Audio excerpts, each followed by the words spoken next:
Hello, my dear friends and history buffs. This is the 50 Chinese old sayings with Michael. I'm Michael Lu. How are you guys doing today?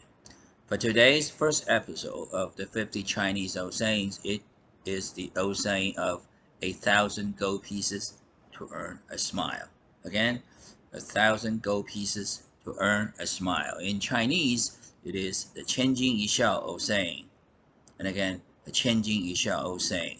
As the story goes, about 3,000 years ago, the controlling regime and the central government in China was the Zhou dynasty, stretching a timeline from 1100 BC to 256 BC for about a total of 800 years, divided into the West Zhou dynasty, which came first, and the East Zhou dynasty that came after.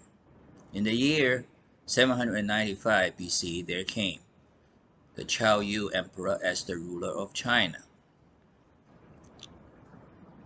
with his territory located in the northern part of China today, about the size of the state of New York, and surrounded by thousands of vassal states controlled by the nobility of such royal rankings as dukes, earls, barons, so on and so forth, bearing their main duties towards the emperor to pay annual tributes and to send troops for the emperor's use when called upon, which happened only once in a while. However, the Chao Yu emperor was not so much taking interest in managing the country as in being playful and fun-loving all day long, which of course, as you will see, was bound to backlash one way or the other.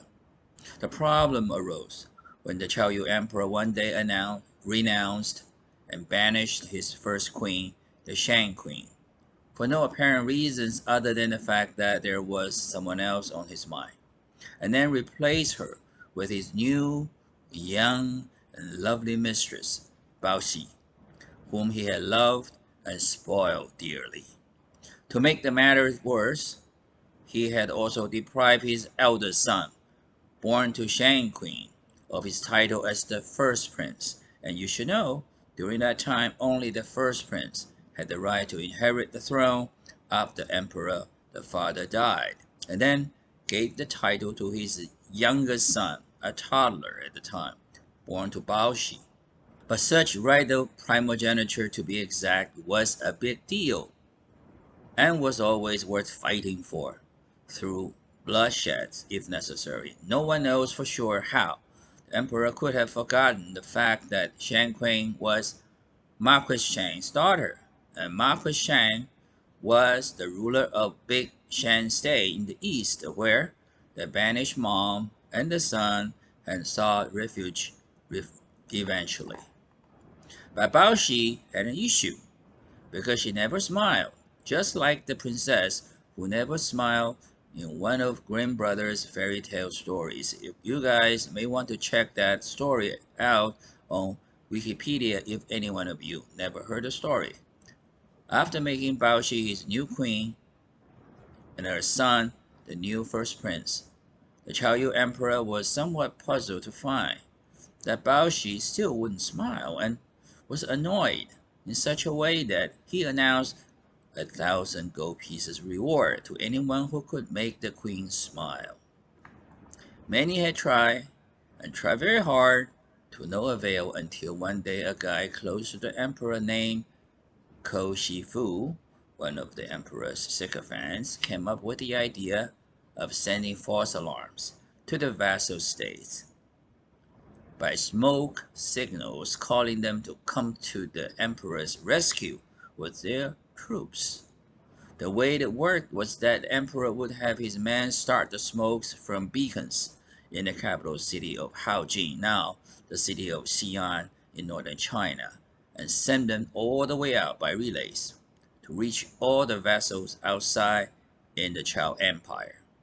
Perhaps the same way, although I'm not sure, the Indians would have sent their smoke signals to their tribe fellow people over long distances in those Western movies.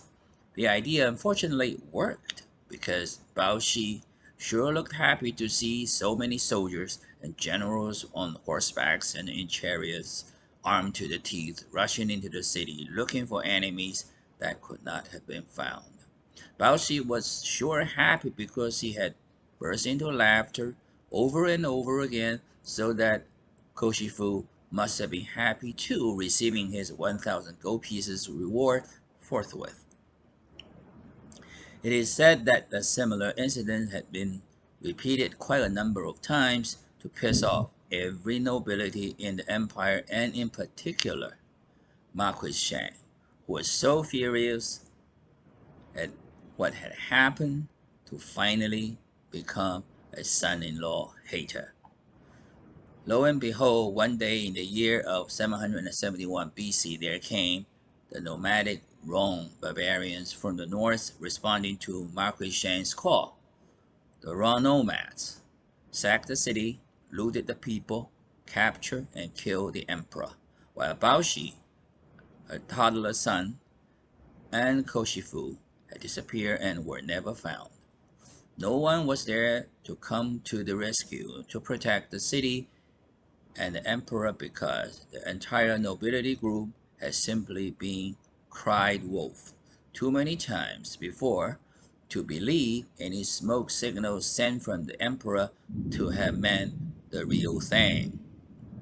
However, what had happened afterwards is worth noting, in that the sacking of the city of Haojing marked the downfall of the West Chao dynasty from 1100 BC through 771 BC, and the coming of the East Chao dynasty, covering the timeline from 770 BC through 250 BC.